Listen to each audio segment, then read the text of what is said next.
So we have had an outstanding group of guest speakers at this year's conference.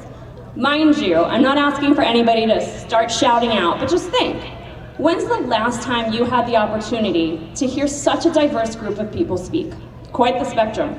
The former US General Surgeon, a full-service male escort who is now one of my best friends, the man behind decriminalization of sex workers in New Zealand who eats his prime rib rare, a former law enforcement agent, an innovator and earth shaker in the land we all thought was lost by Katrina, and our very own goddess, Robin Few. And now wait till you hear about the incredible woman who is about to take the stage.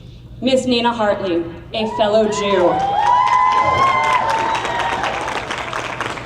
Adult film performer, director, and sex teacher. Could it get more exciting? Check this out. Having stripped her way through nursing school, she graduated from San Francisco University in the mid-'80s. She made her debut in adult films in 1984 in Educating Nina, produced by Juliet Anderson. Since then, she has been in over 400 adult movies. Are you tired? Where is she? Where'd she go? Is she running? In Wendy McElroy's 1995 book, Triple X, A Woman's Right to Pornography, Nina recounts how she was arrested in 1993 in this very city with another 10 adult film stars for having a lesbian performance in front of an audience. How absurd is that? I don't know about you all, but I've most certainly been hearing rumblings of said behavior, with of course a mix of all flavors, throughout our hallways. In fact, I'm looking around the room to see if we're missing anybody, in case we have to post bail after last night's pool party. In the late 90s, Miss Hartley did the crossover into mainstream film, where she made a cameo appearance in the Canadian movie Bubbles Galore, and let's not forget when she broke poor William H. Macy's heart and soul in Boogie Nights. While her marriage ended abruptly in Boogie Nights, I'm happy to say that for over 10 years, Nina and her husband, Ernest Green, worked together on movies such as The Ultimate Guide to Anal Sex for Women. We're very thankful. And I must say, I only wish I had my very own copy of Nina Hartley's Guide to Total Sex for her to sign. It was written in 2006. Not only are her assets in demand in front of the lens, but her plethora of knowledge in the world of sex education has kept her audiences coming back for more. And without further delay, please put your hands together for Miss Nina Hartley.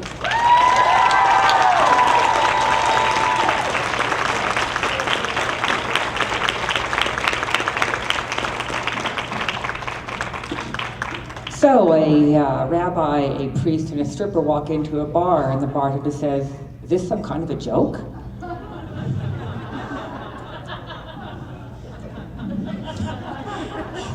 Boom, boom. It's really fabulous to be here, and I'm really grateful to not to people that I already know, but I really hope that we all understand just what a valuable niche in our culture sex workers and providers give our culture, especially for primarily male clients who are very often left without any affection or any human contact in their lives unless they have a pet, a dog, or a girlfriend. We really do provide an incredibly necessary service, and people rag on us, but we know the truth of what we do. We offer comfort and some freakiness and kindness and simple human compassion in a really, really difficult world. Because when I first started stripping in 1982, I recognized, I grew up in Berkeley, where a lot of anti-male rhetoric and radical feminism got part of its start, and you have testicles, you're clearly some kind of degenerate.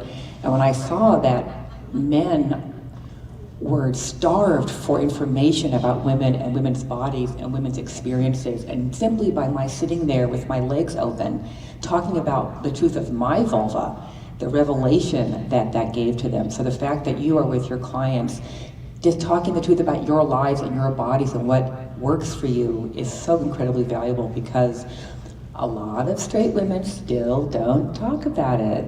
And so poor guys are doing the heteronormative thing here. They're left trying to figure out WTF. So give yourselves a great big hand for the incredible, important work you do, just being bodhisattvas in the world of a sex-negative culture.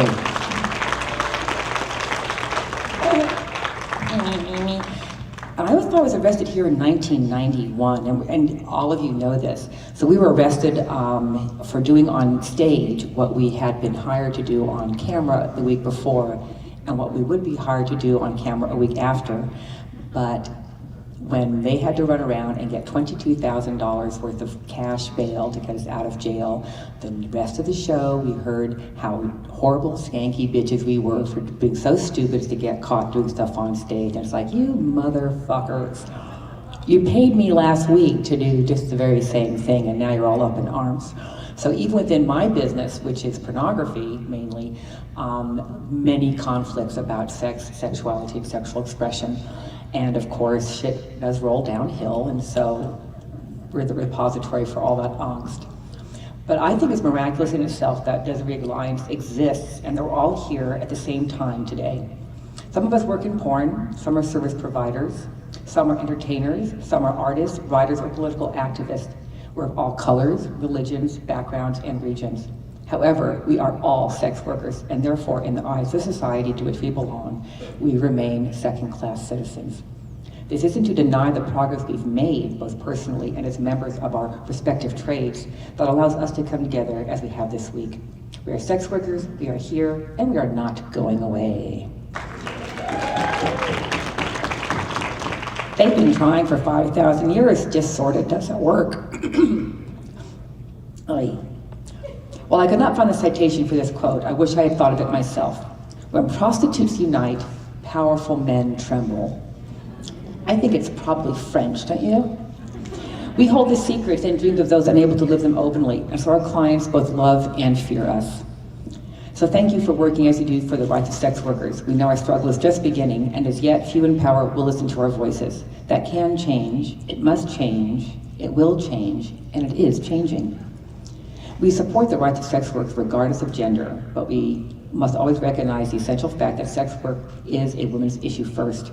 All attempts to restrict sex work come at the expense of women, always. Those who call themselves feminists yet find excuses to oppose basic liberties for sex workers who are overwhelmingly women should choke on that word, as they have consistently refused to hear our voices or respect our stories. As always, these women are keeping other bad women down and in their place, and their cynical exploitation of anti-sex worker prejudice for their own advancement shows little sign of stopping anytime soon. In the 20-plus years since a flabbergasted contingent of sex-positive sex workers attending a NOW conference was told, "You don't exist," negative and shaming attitude towards us from women who should be our sisters remain more the norm than the exception. For all the advances women in so many fields have made in the past 40 years, we still fight an uphill battle to make the lives of sex workers safer and better in society, bitterly conflicted over all aspects of sexuality. During this time, our enemies in their various camps have been working against us. They say they have women's interests at heart, but their behavior only goes to show how hollow these words actually are. None listen to sex workers talk about our lives and hear what help we need to be safe and secure in our work. Instead, talking down to us about how brainwashed we are, or how miserable, or pathetic, or sinful, or disloyal to other women. Those who oppose our most basic rights are not, as many would have the public believe, just well-meaning ordinary citizens. They are calculating opportunists who operate at the highest levels of academia and government, influencing policy and opinion to the advancement of their personal and political agendas at our expense. The straw man argument they love to deploy is that we dismiss them as mere prudes when they have something much more serious on their minds. I do not consider them prudes, but rather predators of a particularly cruel and prurient bent. They make their livings, often quite handsomely, from the hardship, peril, and continued oppression. Their morbid obsession with sex work poisons their other ideals to such a degree that some who call themselves feminists will challenge the basic idea of reproductive choice on the grounds that no woman could freely consent to sex work, and therefore her consent is suspect in all other decisions made under the influence of their paranoid construction of a universal patriarchal conspiracy. I'm talking about you, Gail Dines. I'm sorry, was that my outside voice? The so-called Swedish solution, supposedly allowing sex workers to operate legally while criminalizing their clients, may be much in vogue among some segments of the chattering classes, but sex workers understand this approach only scares away the good clients who treat providers well, tip generously, and behave respectfully. Under this system, good clients are replaced by clients who don't fear arrest. It's not safe for a provider to get into the car of such a person. There are already reports from Sweden to the effect that the remaining clients are ruder, rougher, and ask for more dangerous acts from providers. This solution is merely an indirect punishment for the crime of a woman wanting to make a living as an erotic services provider. And yet it is advocated by the same ugly alliance that campaigned successfully to outlaw indoor prostitution in Rhode Island, Donahue's, and the decriminalization of prostitution in San Francisco. Governor Newsom, Mayor Newsom. What? Don't curse us, don't say governor. No. Sorry. I meant mayor. Those who would put other women at greater risk cannot legitimately call themselves either Christian, the right-wing anti-sex work folk, or feminist, the left-wing anti-sex work folk. In the name of protecting women, the so-called feminist left has made common cause with the religious right, united only by their visceral, hysterical fascination with pornography and sex work. This helps women how? This is compassionate in what way? It's clear to me from my 26 years in the business and my meetings with 750,000 consumers that if sex workers don't band together and set an agenda for bold and radical change that benefits them and benefits society at large, the ongoing persecution that confronts each of us in different ways every day will continue unchallenged, to the detriment of all. The war against sex work is really a war against sex workers, which is really a war against women. Although there are male and transgender providers who suffer the same opprobrium as their sisters, sometimes even worse. Therefore, we must decide for ourselves what the priorities of our agenda may be. I have my own ideas, and some here may share and some may not. I present them for consideration, not as endpoints, but as points of departure. One, of course, the decriminalization of all consensual sex work is job one. All the ills of sex work flow out of its criminalized status, so there can be no real progress in bettering the lives of sex workers without decriminalization. I would make this our highest priority.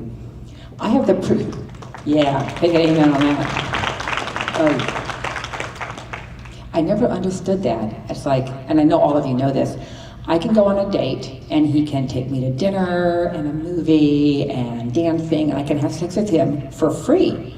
But I can't say, you know what, why don't you just give me the $300, I'll blow you, and we can be gone. Because I'll never understand that. I've been thinking about that for 35 years, and it still makes no sense to me. It's like, okay. I have the privilege of working in a legal sex industry called pornography. The most amazing thing that comes with that freedom from the fear of arrest while making my living.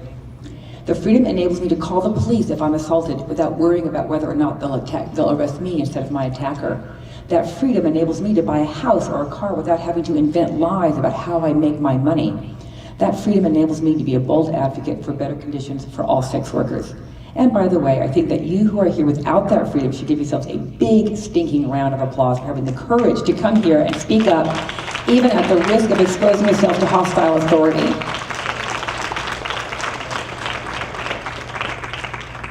Just imagine how it would be if everyone in this room and every sex worker did not live in fear of arrest simply for trying to earn a living, and therefore felt free to engage in the direct activism that we are doing here. For every one of us here, there are 100 who wish they could be and dare not.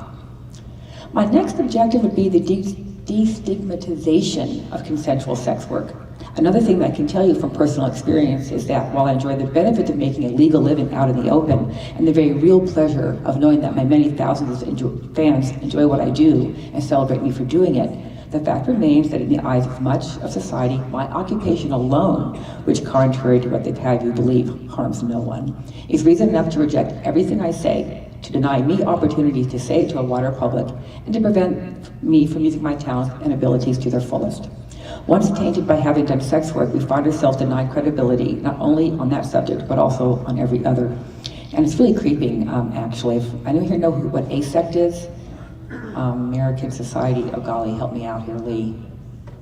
American Association for Sex Educators, Counselors, and Therapists. Thank you. Well, apparently the new leader of that is backing down. So apparently, if you've ever had direct experience with a sex worker, you're no longer able to be certified as an educator, and they're no longer showing pornography. So now the movies they show have to be vetted by therapists. There's only one company that does that. And so apparently the person in charge of this organization actually feels really squicked out by sex work and sex workers. So even on people who are supposed to be on our side, who have been on our side for 25 years, are going, "Eee, you touched the pee-pee with that hand. Can't listen to you anymore." So it's still here. I grew up in Berkeley, California, the bastion of liberal tolerance, and the only discrimination I've ever experienced has been because I'm a sex worker. Unlike those who oppose my views, who forever complain that they've been silenced and censored by a vast patriarchal or libertine conspiracy, I've not had the opportunity to speak on this subject on national TV, major newspapers, or NPR. Those who oppose sex work never have any trouble getting on Nightline, Oprah, or Fox News. Gail Dines. But those who have direct experience of sex work must sit choking on our words while others tell lies about who we are, how we live, what we do, and why. In the eyes of our enemies, we're either Judas goats for other women, a symbol of society's decline, or pitiful victims brainwashed by, wait for it, the patriarchy. Another priority that must be addressed is the low cost of denigrating and defaming us. That is what makes it so easy for others to preserve the stigma surrounding sex work. We also need to create safety for workers. We need to build on the efforts and successes of clinics such as St. James Infirmary that offers medical and legal services for workers, as well as expanding on the amazing work of the Desiree Alliance and SWOP to bring organizational support to sex workers everywhere. What underfunded and discriminatory governmental social services fail to provide for sex workers must organize to provide for themselves and one another, which we are doing. We need to develop effective media responses and strategies. Until we can organize in numbers that can't be ignored, we'll continue to be shut out of the media discussion about ourselves and our lives. The other side has no trouble getting national media exposure and government grants, and they claim to speak for us when they clearly don't. We have to hone our media skills when it comes to delivering our own message, as the other side has proved so adept at doing. We don't enjoy the benefits of support from large political organizations, universities, and politically motivated charities. Just try to get grants for non-ideological study of sex or sex workers. Not possible. We're few in number, isolated in location, and of necessity, principally focused on supporting ourselves and our households. We must continue to fight for those rights of sex workers if we are to enjoy any of those rights as individuals. We must learn to tell our own stories and organize to do so. Everything from internet blogs and podcasts to theater workshops to gatherings such as this one provide opportunities for us to get our side of the story out. And now, thanks to the lovely mixed blessing of the internet, many people who aren't here today are going to be able to hear what we have to say. And always out there is one person who's going to go, "Oh my God, that's it." And you will have done it. So your words are important, your words are valuable, and they do reach people.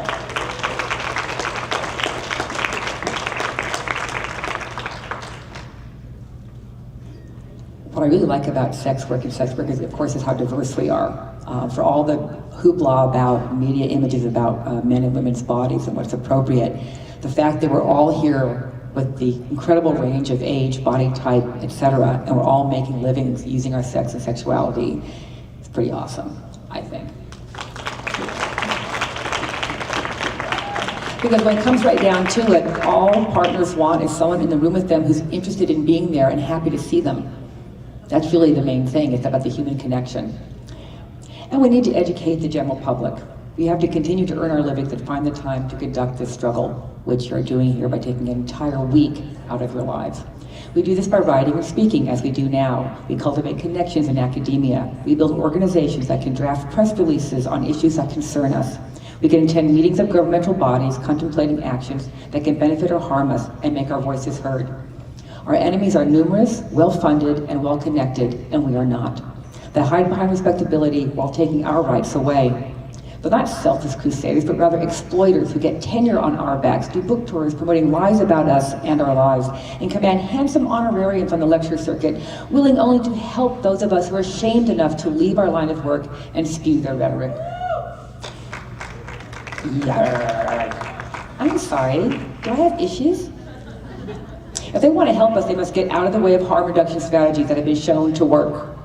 Even in the relative sex workers' paradise of California's legal pornography industry, our STI harm reduction program, the Adult Industry Medical Healthcare Foundation, also known as AIM, which is the most successful HIV hazard mitigation program in the world, has been studied from all around the world, is under direct attack from politically and economically motivated organizations attempting to reintroduce prohibition under the guise of protecting pornography performers, who have already demonstrated for over a decade that they can protect themselves far better than any government-imposed mandate.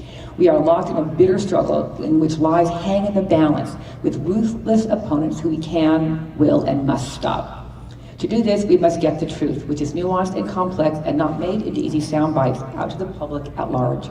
I have faith in the ability of that public to make informed decisions, but first, we must inform them.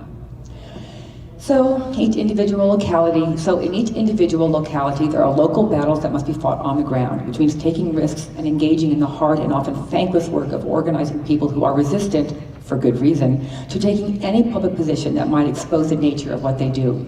If we fail to take these actions, rest assured that the Hitler-Stalin pact of neocon feminists like Donna Hughes, Gail Donant, and Melissa Farley will prevail in the debate over social policy regarding sex work. Whether from the religious right or the self-identified radical left, those who would deny sex workers their most basic right to practice their trade without fear of arrest are the ones who must be exposed as the hypocrites they are. When Melissa Farley comes off the bench to defend Elliot Spitzer, may get a boo hiss, on the op-ed page of the New York Times, you see the face of the enemy revealed. So it's up to all of us to make the public understand that in this argument there are indeed only two sides, our side and the wrong side. Ultimately, this is the single most important thing I would want you to remember from what I say today. This is a struggle for the hearts, minds, and wallets of liberals, those individuals who consider themselves to have an interest in progressive social policies. We must not allow others with hostile agendas to define what constitutes progressive social thinking about sex work for us. That is our job, and we must do it. To revive the old progressive slogan that serves so well in organizing workers in other industries, our battle cry must be, nothing about us without us. Thank you.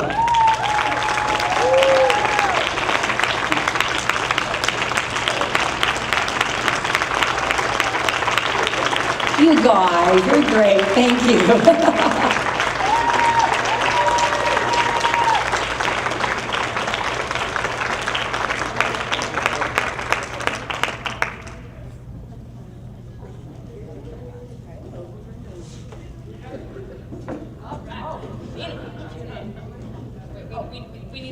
Okay, why, no, yes.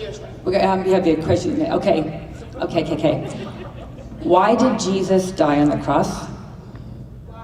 He forgot his safe word. Try the veal, it's excellent, tip your server. So now, as you all know, we open up the floor to Q&A. We have some time, you know the drill, line up. We got Kimberly Klein over here ready to kick it off and go nuts. Go nuts. Yeah, I love nuts. Little bags, they come in too. Nina, thank you so much for being here and for all the work that you've done over the years. What I see happening is that we don't have a very wide representation of porn performers here. Like we have lots, like I'm an escort who makes porn, but you know, I'm mostly an escort. Like the people who really are making porn, like how do you think that we can engage them more into this and help them see how decriminalization is good for them too, that it's not totally separate, or maybe you feel like it is separate. Can you just talk about that? I've always said that I make porn because I'm too chicken shit to be a whore. I'm much too middle class to do illegal things. It's like, I can't smell a cop if he's standing on my foot. It's like, really? So I was always very annoyed that I could not talk to someone and say, here's what my time is worth, take it or leave it, without worrying about getting arrested. So for the longest time, porn performers would say things like, I'm not a prostitute, I'm an actress. Okay. You mean looking at Ron Jeremy and saying, I love you believably? Okay, that's worthy of an Oscar. But they very, very much differentiated themselves from actual working girls. Because what they did in California has been legal in California since 1988. So in the last 10 years, the porn star escort thing has become quite popular, but no one talks about it. None of the performers talk to each other about what it is they do when they are touring. So there is because what we do is legal, there is very little political activism or awareness on the part of performers. Plus, so many of them are between the ages of 18 and 24 and don't even know anything. Solidarity? Reagan, he was president, right? So the consciousness is not there. And quite frankly, since 1988, the police action in California against porn sets is not there. And so they live in a little bubble of, hey, it's fine what I do. So they go to a club in, Canada and do a show and get arrested for going too far. And then they wonder, so then that's when sex work becomes real to them. But for the most part, they don't have a sense of solidarity with actual direct service providers because someone else is paying them to fuck somebody else, and the person paying them is not the person they're fucking, so it's not prostitution. I think it's sex work. And one of my friends says, oh, porno, that's his home shopping network for hoes. So she would do porn as only to keep her name out there because she was open about being an escort. I don't know. Also in porn, fewer women stay a long time. It's not a lifetime choice, it's a few-year choice, and so they don't have an opportunity to feel part of the community, part of any community. And that idea of solidarity is just completely alien. So I don't know what we can do to get them to see all of us as sisters under the skin, obviously for us as co-workers, because for them, the line, what I do is legal, what you do isn't. Although there are more and more of the porn stars are going to the brothels up in Reno, and I hear horrible stories, and the house takes 50%. It's like, excuse me?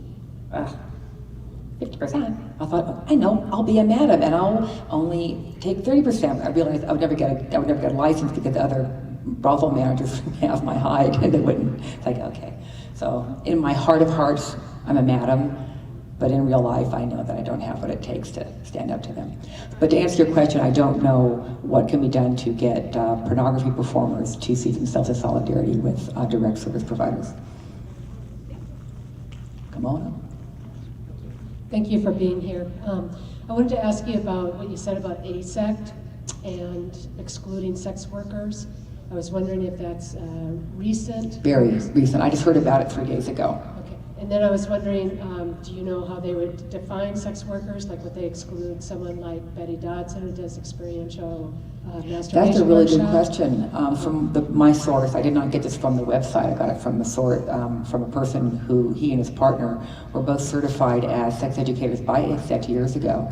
But his female partner has been a direct service provider, and they didn't decertify her, but they're no longer listing her as a certified sex educator with a stamp of approval from ASECT. He himself, because he's not been a direct service provider, apparently he is still certified as an educator. Today is Thursday. I heard about this Monday. I just found out about it. It's very distressing. So someone's certified as sexological body worker or with the international professionals? You know, I guess we need to talk to ASECT and find out. From what I understand from my friend, the new president of it is just really squicked out by pornography and sex work. And it's like, and you're part of the organization? Really? You know, that was my question. How could such a person become president? I'm not following either. But don't forget, again, for the last 30 years, with Dworkin and McKinnon and all those people they're working their way up in academia, and so they influence thinking. I think Bob Herbert is used to be a flaming liberal on the New York Times ed piece, and he has now taken the Kool-Aid and a few years back said, well, I'm ready to revisit the First Amendment where pornography is concerned, because pornography is so, how racist are people like Professor Dines? We all know about the DR Congo and the horrific action going there on their just incredible levels of rape and trauma. Apparently, all this rape in DR Congo is because the soldiers saw Western porn. So, oh, okay, so now you're telling me that black men cannot see white women fucking without having gotten hurt somebody. And they have the nerve to say this in public. It's shocking and horrifying, and no one is standing up to them to refute their bold-faced lies. And I'm sorry. no, go. Going back to what you said about winning progressives over and making sure that the anti-sex work, quote-unquote feminists, don't completely co-opt their hearts and their minds, what do you think is the best angle to take on that? Well, what I did in the beginning was just being willing to talk about my experiences as a sex worker to any press person who would show up. So in the beginning, I was a feminist porn star, and just like the talking dog, I gotta see that. I would get a lot of press by being willing to speak about my experiences. Of course, 26 years ago, it was considered a little more rare. Now there are a room full of feminist sex workers, most of whom would probably be willing to talk to academics. If you live in a university town, I make contact with the Women's Studies program and the Student Health program, and to say I'd like to be a resource for you to have a fuller discussion about sex and sex work, and just start getting your face out there. Oh, well, we can call Susie, she'll talk about it. Understand, of course, that you'll get a lot of shit from people, and it's really hard to sit on a stage and hear someone tell blatant lies about what it is you do and not jump up and throttle them. That part's the hard part. If you can figure that out, please let me know. If there's a local free paper, contact the editorial board and say to do a story about the local strip club. Again, because I'm in the entertainment business, it was easier for me to be reached by the media because I was out there in public. But if you're in a university, just make overtures. And for every 5 people in a university who hate what you do, there's gonna be 1 person who is secretly, cheering you on. Find that person and make allies with them. Thank you. Aloha, Luna. I was wondering, what advices do you have for today's people who want to get into the pornography, and do you feel that this is a safer option for girls or guys and who are interested in who are in the sex work industry, if going through pornography would be a safer option because it's illegal to be a sex worker nowadays? Did everyone hear the question? Up until about 3 years ago, I knew exactly what to tell people about making porn, which was for the most time, don't do it. Because one thing about porn, unlike being a stripper or a direct service provider, there's proof always. You can never take it back. You ever go, wasn't me with that dick in my ass? People will say, Nina, you're so cool, why don't you run for public office? Because 2 clicks from now, there's pictures of me with semen dripping off my chin. And that doesn't make a good campaign poster. So, kisses. No, I used to think, well, if I was president, part of my national health plan would be at least every adult gets 1 monthly visit to a direct service provider. That's part of the mental health services. And so you'd all vote for me, and that makes 100 of you. So pornography these days, it's still only legal to make in California. I mean, we have fought to the California State Supreme Court in 1988 for the right to shoot pornography in California. No one can bust sets, we pull permits, and so the cops show up, here's a permit, thank you very much, and they have to leave. No other state in the union is illegal to shoot porn. However, a lot of people are shooting in Michigan garages and down in Florida, and there's been no test cases there. Pornography's safer and it's not safer. It's safer in that in California it's legal, you're not going to be arrested, not going to be harassed, but they do have a little more narrow definition of what bodies are acceptable. Not as narrow and rigid as the anti-porn feminists would have you think, but still most porn is very queer nervous and very alt nervous. There's like 3 companies that handle people who don't look conventional. And up until internet piracy, it was possible to be a full-time pornography employee. You could make a living as a performer, a makeup artist, a shooter, a boxer and shipper. And now with the internet piracy, as bad as it is, as prevalent as it is, porn is becoming more of a part-time job again. When I started in '84, it was a part-time job. No, it was a full-time porn performer. There wasn't enough work. Then for 24 years, there was plenty of work. And now in the last couple of years, it's fallen through the roof. My business is down 50% from a year ago. And it's not because I'm older, it's because I'm a MILF or a cougar or an icon or a legend, whatever. I'm just a freak, okay? I play straight people on TV. So it isn't economically safer. And it isn't necessarily even, and you can't do it everywhere. Because in California, at least we have a support group, we have a clinic, we have places people can go and lodge complaints. And if you're a pornography worker anywhere else, again, you can't go to the cops and say, I was making this movie in this garage and this guy beat me up. It's like, what the fuck were you doing making a movie in a garage, you silly thing? So I'd say no.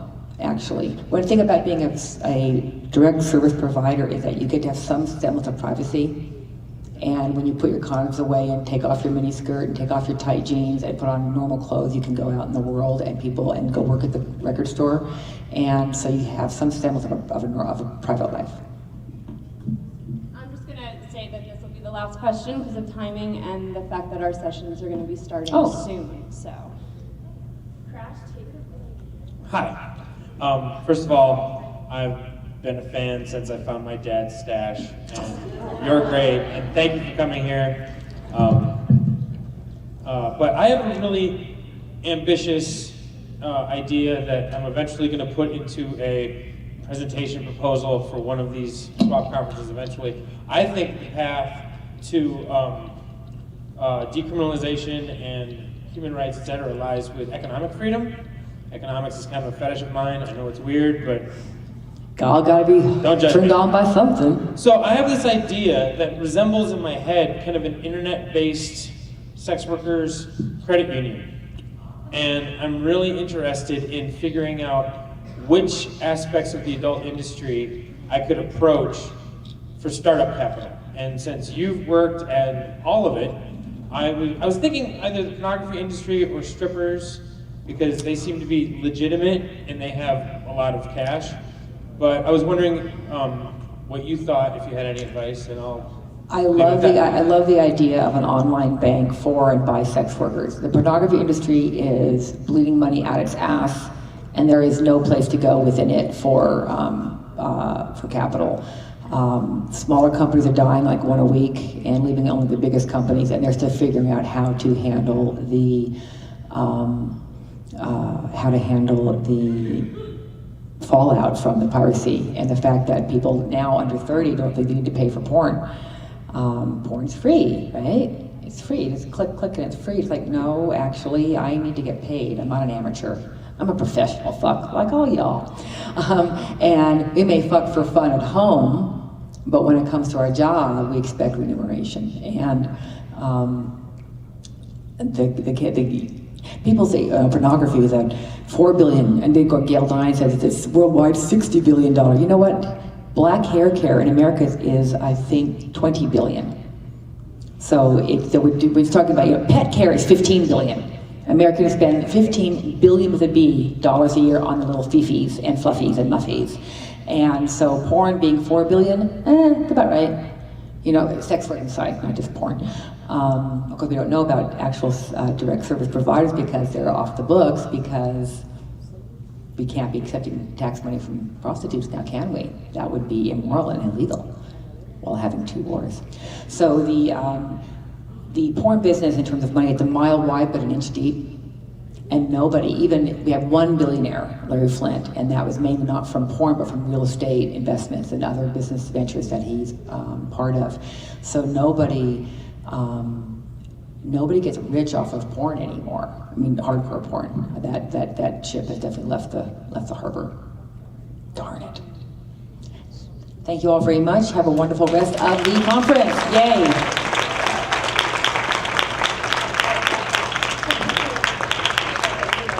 right, guys, so breakout sessions start momentarily. Open up your programs, go figure out where you're going to go, and make the most of our last full day of the conference. Thank you.